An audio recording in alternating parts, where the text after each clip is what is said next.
Payday 2's 200th update added 4 new DLC packs to the game as part of the final chapter of Silk Road, as well as the long-awaited upgrade to the Infamy system, Infamy 3.0. If you want to know my thoughts on the DLC packs, make sure to check out my DLC review, linked on screen now and in the description down below. But what about the new Infamy system? How does it work, and what exactly has changed from the previous Infamy 2.0 system? Well, in today's video, I'm going to answer all of this. So without any further ado, my name is RedArcherLive, welcome back to the channel, and let's break down everything you need to know about Infamy 3.0. Roll the intro.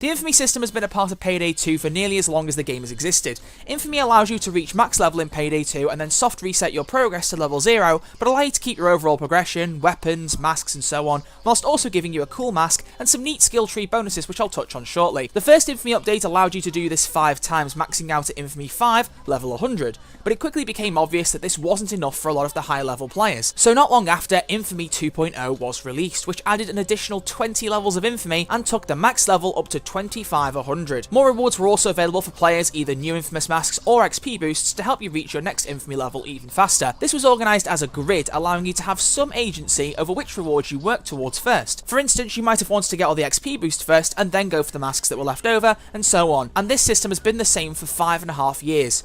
Until now. As I said in the intro to the video, Update 200 saw the max level increase once more with the release of Infamy 3.0, the final upgrade to the Infamy system. This has taken the max level from 2500 all the way up to D100 or 500-100, giving players the chance to go Infamous up to 475 more times than you were able to do before. So let's look more in detail at what has changed with the new Infamy system. Firstly, you no longer have a grid where you can choose which rewards you unlock first. Instead, it's shifted to a more battle pass-like system where each level of Infamy will give you a specific reward and you can't choose which one you get anymore. They've also added rewards from Infamy levels 26 all the way up to 65 and promised that a future update will provide us with rewards for tiers 66 to 100 where the final Infamy achievement for Steam resides. Once you get past Infamy 100 and start heading towards 500, you're only working for bragging rights and you won't see any more rewards come your way, be it in-game or as achievements. But speaking of rewards, let's take a more in-depth look at the rewards you can get from going Infamous. The first 25 levels of rewards, as I said, are made up of a linear progression of all the rewards from Infamy 2.0.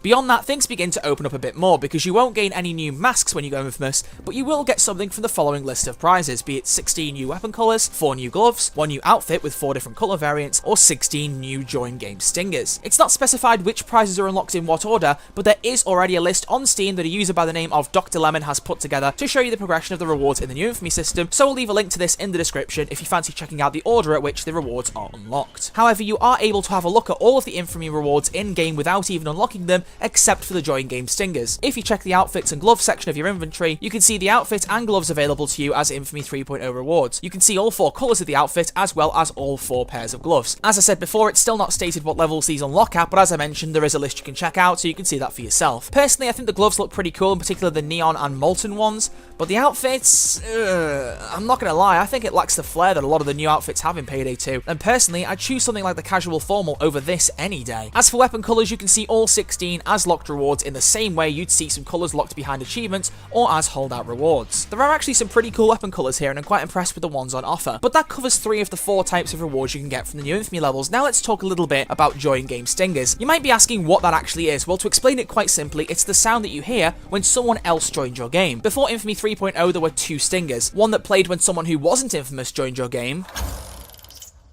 and one that played when someone who was Infamous joined your game. But now you'll be able to pick from up to 16 more Infamous sounds. Here are just a couple of examples.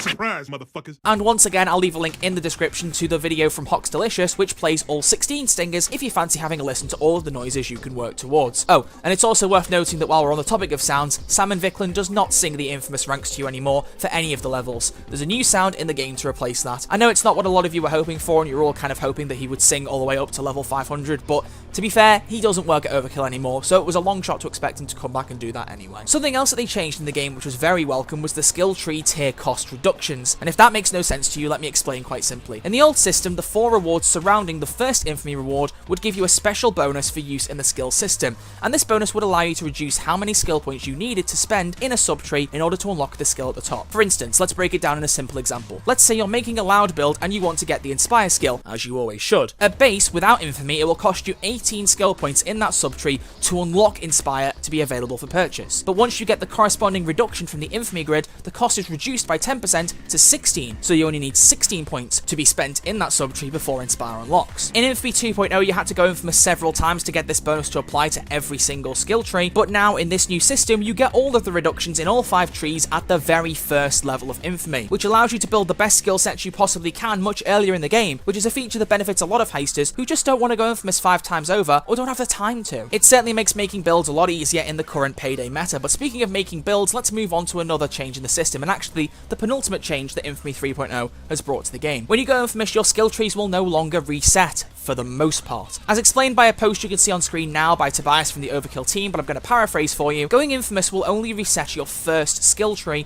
and all other of the 14 skill trees you have and their associated profiles will be locked off to you, as the skill trees will remember the points that were assigned to them, and you'll only be able to access them again when you reach a high enough level that would give you the amount of skill points you need to construct that build. Again, let me simplify this down for you because that can sound a bit confusing. Let's say a skill set of yours had 60 points spent in it before you went Infamous. You won't be able to equip that build until you reach level 50, because at that point you would have 60 skill points available typically. Or if a skill set has 120 points spent in it, then you'd need to be level 100 before you could use it again, because only at a level 100 do you have 120 skill points. And once you reach that point, you'll be able to use the build again, and it will remember where every single skill point was spent before you went Infamous. It's a good way to keep on top of builds and make sure you don't forget where certain points were assigned to when you're reconstructing them every time you go Infamous. Now, if you don't like this idea, you can cancel the effect. All you have to do is go into the skill set and manually reset it when it gives you the option. So if you don't like this feature, then don't worry, you can bypass it. But it is a very useful feature for those of us who have particular builds that we always go back to and would like the game to just keep saved for us to save the hassle of constantly reconstructing them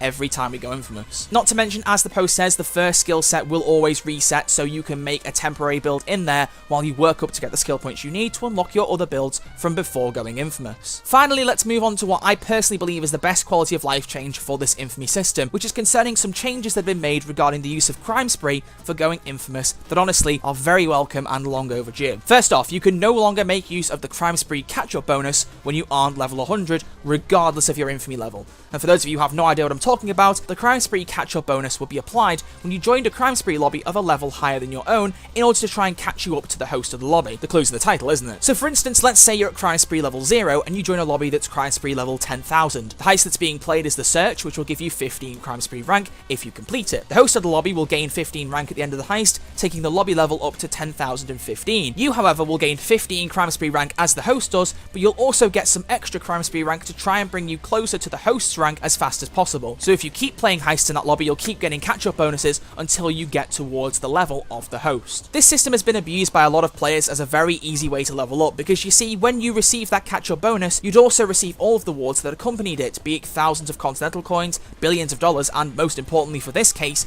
millions of XP points. And it allowed you to go Infamous, join a high-level lobby, and then have enough XP after finishing one heist to potentially go Infamous yet again. And there are videos that have been posted on YouTube of people getting to max level in Payday 2 in about 6 hours just from doing this constantly. And while it's cool to watch as a video out of interest, it's a system that people are just going to abuse. Now that there are 500 levels of Infamy, people will keep doing it over and over and over again to get to max level. But in this update, that system is now defunct because, as I've said, catch-up bonuses are no longer granted if you are not level 100. So if you're level 100, you'll get the catch-up bonuses I've mentioned, but if you are, for instance, level 82 and you join a lobby, like I said, that's 10,000 and your Crime Spree rank 0, you won't get a catch-up bonus if you finish the heist. You'll just get the 15 points, for example, if you were playing the Search. But Troy, I hear you say, why don't you just get to level 100, get the catch-up bonus, go Infamous, and then cash it in to get the XP anyway? Well, actually, they've addressed that too, because the second change Overkill have made is that you can no longer go Infamous while you have an active Crime Spree running, which means that you must cash in the spree before going Infamous, which prevents you from circumventing the new restrictions. So in other words, you can't wait till level 100, join, get a catch-up bonus, go Infamous, and then cash it in. it will not let you. You physically will not be able to go infamous while a crime spree is active, which is something I wasn't sure Overkill would address, and I was really hoping they were going to, because otherwise, as I've said, you'd have people constantly joining high-level crime spree lobbies, and they'd be Infamy 500 in a matter of days or weeks, which just defeats the whole objective of there being a new Infamy system. The reason it's been added is to give people more things to work towards as more content gets added for Payday 2. If you're just going to cheat the way through it, then what's the point in doing it anyway, at least in my eyes. So seriously, hats off have to go to Overkill for having the foresight to expect this issue and plan accordingly to prevent it. Whew, well there you have it. That's everything that's new in the Infamy 3.0 system for Payday 2. A lot has changed, and personally, I am quite impressed with the new Infamy system. It's going to allow for players to always have something to work towards for a long time now in the game, whilst presenting some cool rewards and some much needed quality of life changes to make that system run that much smoother. But now, as always, I want to know your thoughts and your queries. Are there any questions you still want answering that somehow I haven't covered in this video? Do you have your own thoughts on the new Infamy system that you'd like to share, be it good or bad? Make sure you leave all of this and more down in the comments section below. As always, if you enjoyed this video, then please consider leaving a like, as it shows me you like this kind of content and would like to see more. And if you are new around here, please consider hitting that subscribe button, as it's quick, it's free, and I'll always love you for doing so. Thanks once again to my patrons for supporting me beyond watching my content, and if you'd like to have a look at some of the cool perks you can get by pledging to my channel, then head on over to www.patreon.com/RedArchLive, using the link on screen now or in the description down below. Donations are never expected, but are always appreciated and help to support myself and the channel so I can keep making more cool content for you guys. But either way, thank you all so much for watching, and I will see you all next time with a brand new video. Until then, thanks for watching, take it easy, and I'll see you all soon.